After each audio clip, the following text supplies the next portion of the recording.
Baaniriza ku Senga Phase 256 mwebale kwekuumirako abeekuumirako ate mmwe abapya temwerabira kusubscribinga kwegatta ku famire yaffe. Olwaleero njagala kubabuulira oba kwogerako nammwe ku ddagala erigezza oba erikola amatama g'emmana. Gwaliyo ng'oyagala okukola ettama ly'emmana mu bwangu ddala kubanga lino teweetaaga na kusooka mbu myezi. Woba oli Uganda oba nga wooli osobola okufuna ekikolo kye bayita magejjo.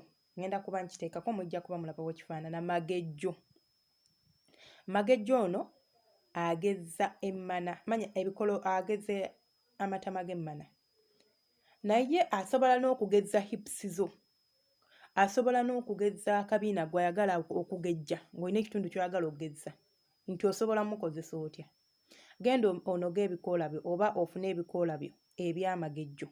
Bw'omala okubifuna biteeke kasana oba musana omusaamusaamu bikale. Bwe bikala omanyi okukala kuno nga tobitadde musana direct ne gubikuba ne gubikaza nnyo nnyo. Ebyo tebiba birungi. Teeka mu kasana akasaamusaamu bikale bulungi. Bwe bimala okukala bibabuukirira ne bibabuukirira ne mala ne bikala. Bwe bimala okukala bisse ofune ensaano yaabyo. Bw'ofuna ensaano yaabyo teekamu ensaano ye powder. Mwabatamanyi Luganda bulungi ensaano ebeera powder abeera powder. Bw'omala ofuna powder oyo mukwate muteeke mu bizigo. Gula ekizigo kye ekya jelly oba vaseline oba moviti oba nga si kya habo. Funa jelly nga si wa habo. Ate tokwata ddagala lya habo ate n'oligatta mu habo omulala nedda.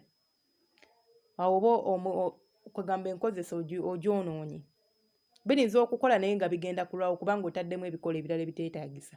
So funa ebizigo bya jelly nga si bya habo.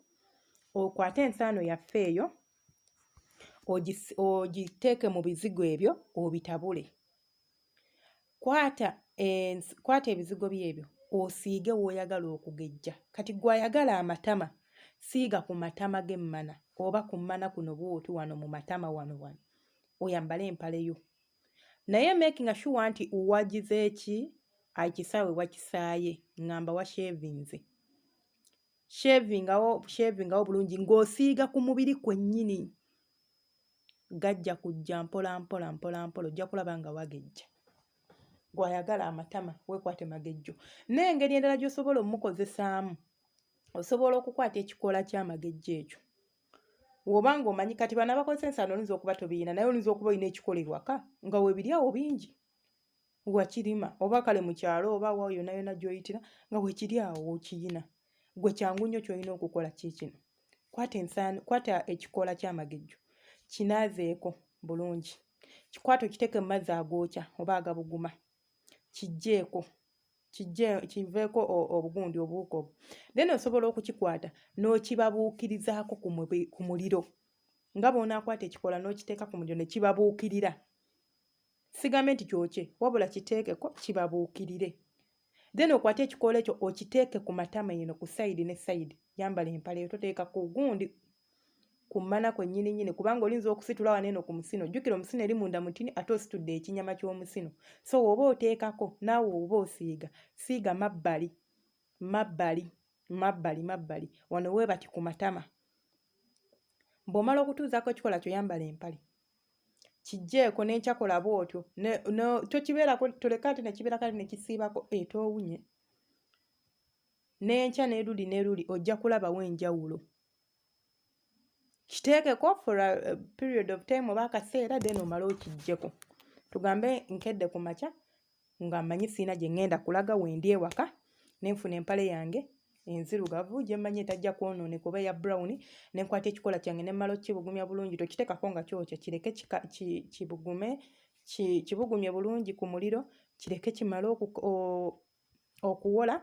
Kikwate kyawuzeemu teeka oludda eno yambala empale yo. Kireke kibeereko ng'essaawa emu ggyako. N'enkya n'eruli ojja kugejja amatama. Pozi g'owa hips ate tosobola kukozesa bikoola. Pozi ng'obikutte n'oyisaako bw'oti. Naye ate gwe ensaano yandibadde kukolera bulungi nnyo. Kati gwali eyo ng'oli ku kyeyo ndowooza gwe nja kukolera vidiyo eyiyo engeri gy'osobola okukolamu amatama. gwali ku kyeyo nga toyina habo zino era nga toyina habs gy'ogenda kuzijja naye gwali e Uganda weekwate magejjo. Magejjo ono osobola okumuteekako nga bw'okozesa n'omubisi gw'enjuki bw'oba okozesa magejjo plain, naye oba tokozesa ng'okozesa bizigo teweetaaga na mubisi gwa njuki. Gwe kwata magejjo muteeke mukola ensaano nga bwe nkulagiridde, muteeke mu kizigo, siigako ku matama go. Ngamba ag'emmana sigamba gano ag'eno waggulu. Gwagaagala ojja kugejja amatama era ojja kudda onneebaze. Kale tweyanziza nnyo, mwebale kuwuliriza, mwebale subscribinga, mwebale kulikinga, mwebale commentinga. Wenna gwali eyo ng'oyagala naawe olina ky'oyagala okutwongerako, twesiimye nnyo osobola okukitulekera mu comment section n'otugamba mukyali awo lino eddagala bwe liti ne bwe liti lisobola okutukolera kino. Tuli wano tuliwo kuyiga. Munjigirize nange mbayigirize, mbawaga amagezi amatini ge mba ntegedde oba ge mmanyi oba eddagala lye mmanyi naawe osobola okujja n'ompa lyesimanyi.